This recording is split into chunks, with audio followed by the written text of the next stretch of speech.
Risk assessment and gap analysis are the paired disciplines that take a vague sense of unease and turn it into a clear picture of what is missing and why it matters. When I do this work well, I am not trying to prove that everything is broken, and I am also not trying to reassure myself with comforting summaries. I am trying to reduce uncertainty by naming the assets that matter, the threats that apply, and the safeguards that should exist to keep the business within acceptable risk. Once you can say what is missing and explain the consequence of that absence, you can stop arguing about feelings and start making decisions based on evidence and priorities.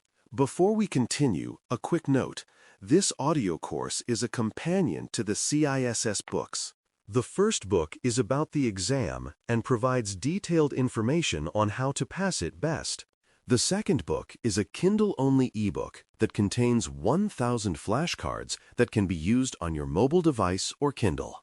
Check them both out at cyberauthor.me in the Bare Metal Study Guide series. Risk assessment starts with evaluating likelihood and impact for defined assets and threats, because risk without context is just anxiety with vocabulary.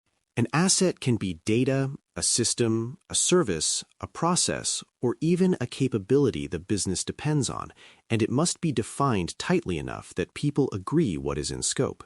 A threat is not a generic monster, and it is a plausible source of harm that can exploit a weakness, including external attackers, insider misuse, supply chain failures, or accidental errors that produce the same outcome. Likelihood expresses how probable it is that the threat will successfully affect the asset under current conditions, while impact expresses the magnitude of harm if that happens. The value of this framing is that it forces precision, and precision is what makes remediation discussions productive. Gap analysis then compares current controls against required or desired control states, which is a different question from how likely an attacker is to show up tomorrow. In a gap analysis, I look at what safeguards exist today, how they are implemented, and how they operate over time, and I compare that to what the organization says it must have. This comparison has to be concrete, because vague requirements lead to vague gaps, and vague gaps never close. A good gap statement names the control expectation, the current condition, and the difference between them in plain language that an engineer and an auditor can both understand. When you do that, the gap becomes an object you can assign, fix, validate, and close. The baselines for comparison usually come from frameworks, policies, standards, and contracts, and each baseline has a different flavor of obligation. A framework provides a structured set of control domains and practices that help you describe a mature security program, while a policy expresses what the organization has committed to internally. A standard may be external or internal, but it typically defines specific requirements, measurement criteria, or implementation constraints that reduce ambiguity. Contracts matter because they can impose control expectations through service-level commitments, confidentiality obligations, audit rights, and data handling terms that are legally binding. The practical reality is that you often have multiple baselines at once, so part of the work is reconciling them into a coherent target state. Once you begin comparing current state to target state, you quickly notice that gaps come in different forms that require different remedies. Some gaps are control absences, where a safeguard simply does not exist, such as no multi-factor authentication for administrative access or no centralized logging for critical systems. Other gaps are weak implementation, where the control exists but is misconfigured, incomplete, or easily bypassed, such as encryption that is optional or access rules that are too broad. A third category is inconsistent operation, where the control is present and configured correctly in some places but not others, or where it degrades during outages, maintenance windows, or rapid deployment cycles. These distinctions matter because you cannot fix inconsistency the same way you fix absence, and you cannot fix weak implementation by writing a new policy. Naming the type of gap is the first step towards selecting the right corrective action. Control objectives help keep this work honest because they clarify what each safeguard is supposed to accomplish rather than what tool happens to be installed. A control objective might be to ensure only authorized users can access sensitive data, or to ensure changes are reviewed and traceable, or to ensure incidents are detected quickly enough to limit damage. When you focus on objectives, you avoid the trap of equating a product purchase with a security outcome, and you also avoid arguing about technical minutiae that do not change the risk. Objectives let you evaluate whether a control is effective for the specific asset and threat context you defined earlier. They also help you explain gaps to stakeholders who do not care about product names but do care about business outcomes and accountability. Rating methods are what turn observations into a severity classification, and they generally combine impact, probability, and exposure factors. Impact captures how bad the outcome would be, including financial loss, operational disruption, safety implications, legal consequences, and reputational damage. Probability captures how likely the event is under current conditions, and it should reflect adversary capability, ease of exploitation, and the presence or absence of compensating safeguards. Exposure captures how accessible the asset is to the threat, which includes network reachability, privilege requirements, availability of attack paths, and how often the vulnerable condition exists in real operation. A rating method does not need to be mathematically fancy, but it must be consistent and repeatable so that two different teams do not score the same gap in two incompatible ways. The goal is not perfect prediction, and it is consistent decision-making. Prioritization then adds the business lens because severity alone does not tell you what to fix first in a world of limited resources and constant change. Business criticality matters because a moderate risk in a crown jewel system can be more urgent than a high risk in a low-value sandbox. Regulatory pressure matters because some gaps create compliance exposure that can force timelines through audits, enforcement actions, or contractual penalties, even if the technical impact seems modest. Remediation effort matters because a quick fix that eliminates a large exposure may be a better near-term move than a perfect redesign that will not ship for months. Good prioritization is transparent about these trade-offs, and it documents why a lower severity item might be addressed sooner or why a high severity item might be staged across releases. When prioritization is explicit, it becomes defensible. Root cause analysis is what separates symptom fixes from systemic improvements, and it is one of the most underappreciated parts of gap work. If I patch one vulnerable server, that is a symptom fix, but if I identify that the patching process lacks ownership, visibility, and service-level targets, then I can prevent the same issue from reappearing across the fleet.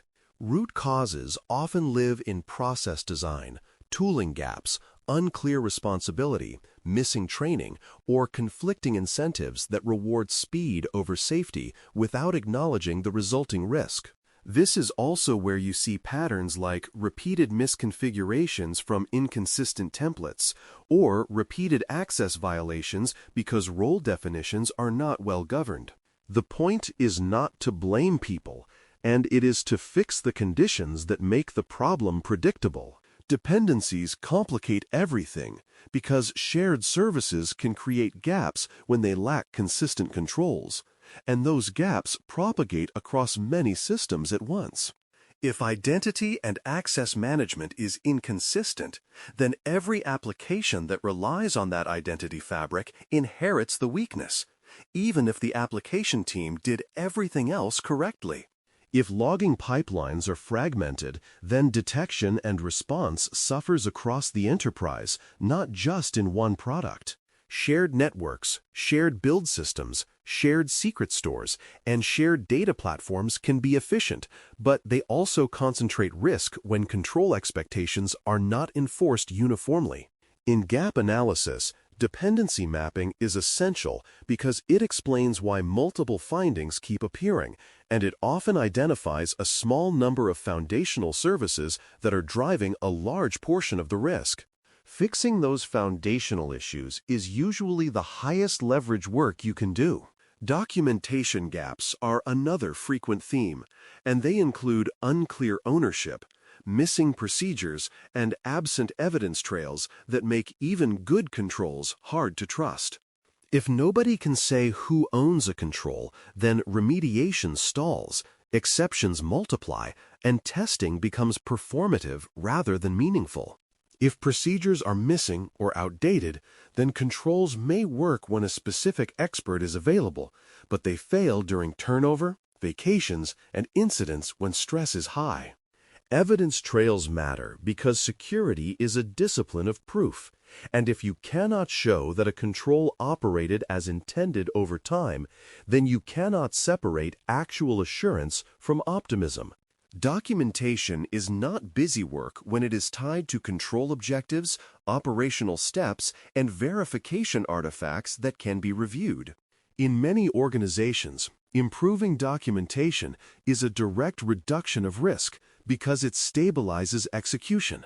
Action plans are where analysis turns into progress, and they should assign owners, milestones, and validation steps for closure rather than vague commitments. Ownership means a named team or role is accountable for delivery, not a general statement that security or engineering will handle it. Milestones break work into deliverable checkpoints that can be tracked, which matters because long remediation cycles often fail due to loss of attention rather than technical difficulty. Validation steps specify how you will prove the gap is closed, such as test results, configuration evidence, monitoring outputs, or independent review, and they prevent a false sense of completion based on intent. A strong action plan also anticipates dependencies and change management needs because remediation itself can introduce risk if deployed carelessly. When the plan is explicit, the organization can execute without repeatedly renegotiating what done means. Residual risk remains after closure, and it must be tracked and reviewed because no remediation produces a world with zero exposure. Sometimes residual risk exists because a control cannot be implemented fully due to technical constraints. Sometimes because the business accepts a risk for strategic reasons, and sometimes because the threat landscape changes faster than the program can adapt. Tracking residual risk means documenting what remains, why it remains, and what compensating safeguards or monitoring exist to keep it within tolerance. Review matters because accepted risk can drift into unaccepted risk when systems evolve, usage expands, or attacker behavior changes.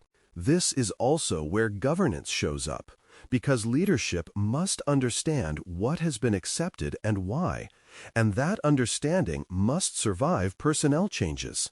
Residual risk management is what keeps the program grounded in reality rather than in wishful closure.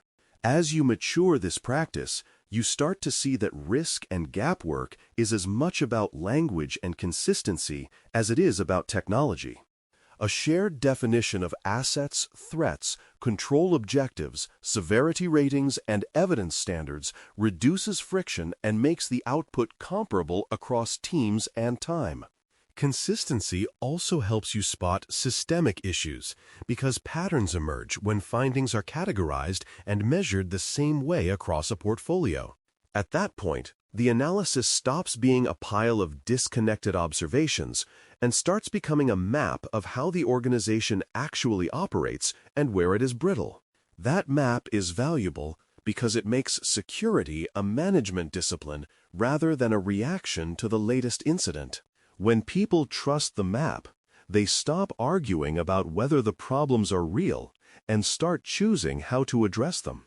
Risk assessment and gap analysis ultimately convert uncertainty into prioritized corrective action, and that is their most practical contribution to security leadership and engineering execution.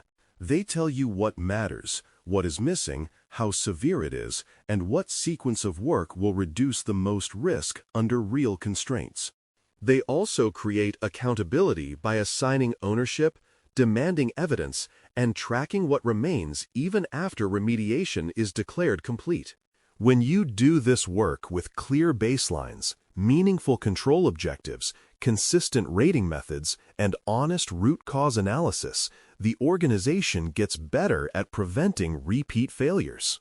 The goal is not to eliminate all risk, and it is to replace unknown risk with understood risk, and to replace reactive fixes with deliberate improvement that holds up over time. Thanks for listening. For more audio courses, daily newsletters, and more, please visit baremetalcyber.com.